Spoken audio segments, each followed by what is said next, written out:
This year, I visited many new parks. I knocked out some roller coaster states I haven't visited before, many being my most anticipated. I gained so many new credits, and my top 10 changed around a lot. So, here's the top 10 coasters I rode this year in 2024. Indiana Beach was a park I'd been meaning to visit for a few years now. I was most interested in riding their new for 2024 roller coaster All-American Triple Loop. But while that was a great ride, I actually preferred one steel roller coaster a little more. Steelhawk blew me away. I had no idea this small steel roller coaster would pack in such an insane layout. You have a crazy beyond vertical drop, an insane airtime moment rocketing back up, and the ride has some pretty masterful inversions as well. For me, the inversions make the ride. I'm not usually a big fan of inversions. However, Steelhawk's two inversions that it does have are some of the best out there. They are executed flawlessly with some insane hang time. I'm a sucker for hang time when it's this sustained. And when a ride has those great inversions paired with some great unconventional airtime, that's a recipe for a ride that's nearly considered elite in my books. I got out to Texas. They have one of the best floater airtime machines. It's clear why. You have so many giant camelbacks taken continuously until that final brake run. I only got a front row ride since the park was only running one train operations the entire day. My ride had some solid airtime. I don't think I experienced the power I was quite expecting, but this may be due to the row I was in and the time of day. I'm due another visit to the park for a re-ride on this, and to finally experience Texas Stingray. I thought the ride had really solid and sustained floater airtime. Overall, it's probably one of my favorite Morgan roller coasters that I've ridden. It's a long ride, and almost every hill will provide airtime. This has to be one of the best roller coasters out there for being less than 60 feet. Indiana Beach hosts one of the best CCI creations. Cornball Express is an airtime machine. I knew that going in, yet I was still shocked by the power. Front or back row offers different airtime sensations. Either row, you will be out of your seat with those minimal restraints. The restraints aren't even the most notable aspects of the ride. What makes this ride so unique is the use of supports that are built in with the other wooden roller coaster, Hoosier Hurricane. Also, the station is so high off the ground. You can't really find another wooden roller coaster similar to this. It's not the longest ride, but it works with what it has. You have great laterals and airtime pops mixed into the ride. The ride experience is world class, especially for only being 55 feet tall. I've never been a huge fan of the dive coaster model. Add some theming and a vision, and Six Flags hit a home run. Dr. Diabolical's Cliffhanger was my ideal B&M roller coaster. This is what I think most of their other attractions should aspire for. You obviously have those great drops that every other dive has, but this time add some phenomenal inversions in the mix. You're either out of your seat, in for some great positives, or hanging out of your seat for hang time. Those vest restraints don't hinder the ride experience at all.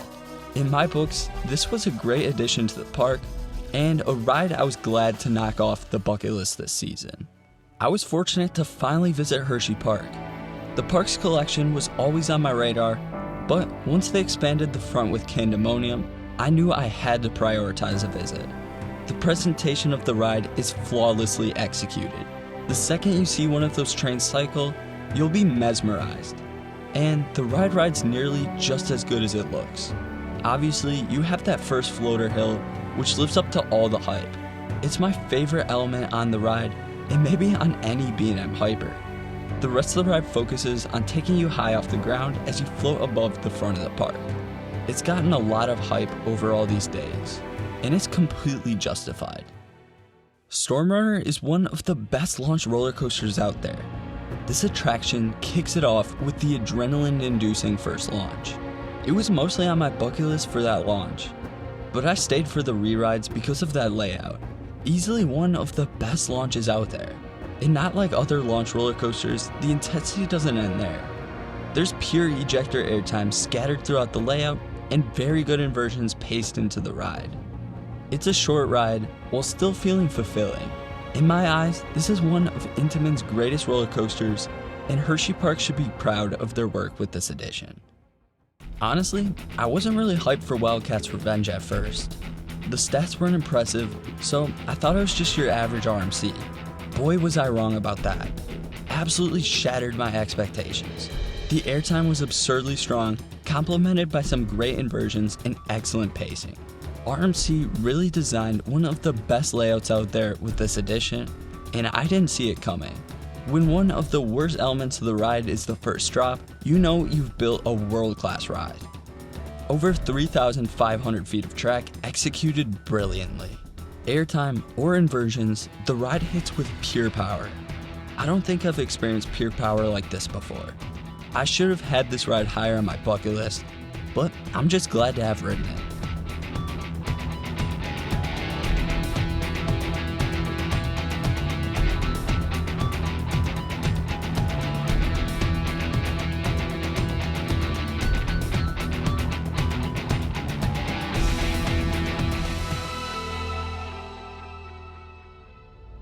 Texas's best roller coaster in my eyes is Iron Rattler.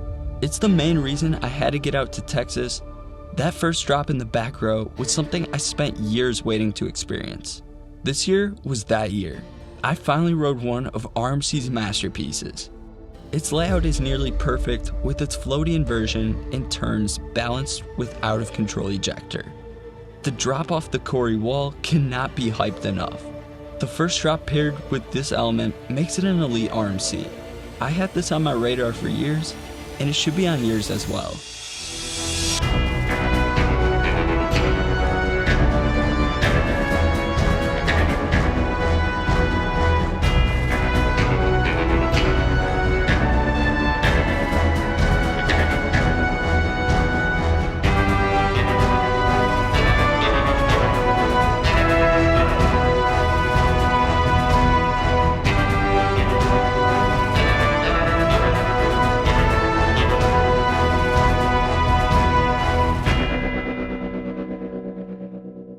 Fun Spot Atlanta recently went on my radar.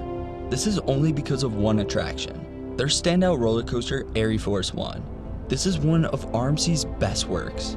The power of the airtime and inversions cannot be overstated.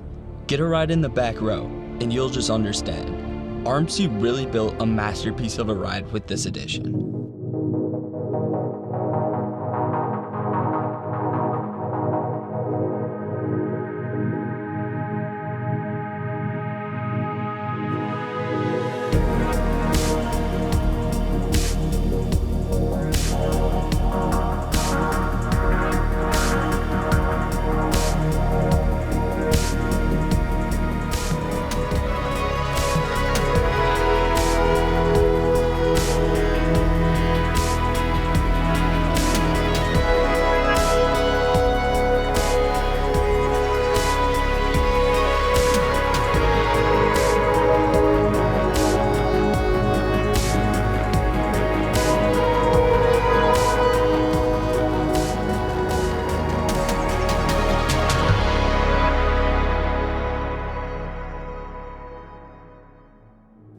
My favorite roller coaster I rode this year is Skyrush.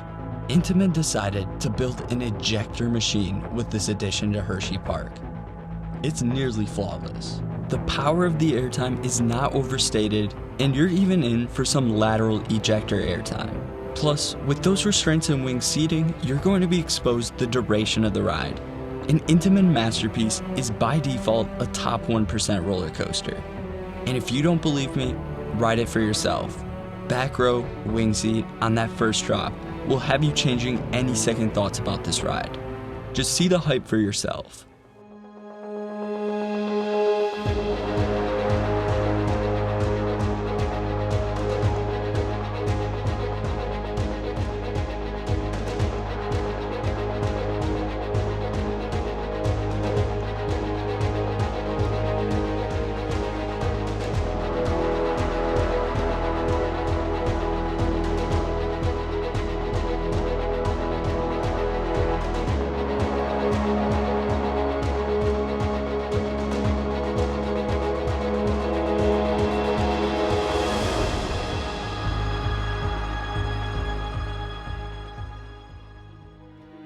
I was lucky to manage rides on these amazing attractions this year. I got so many new roller coaster credits, and I'm excited for next year to go out and ride even more. Subscribe for more travels for 2025. Thank you for watching.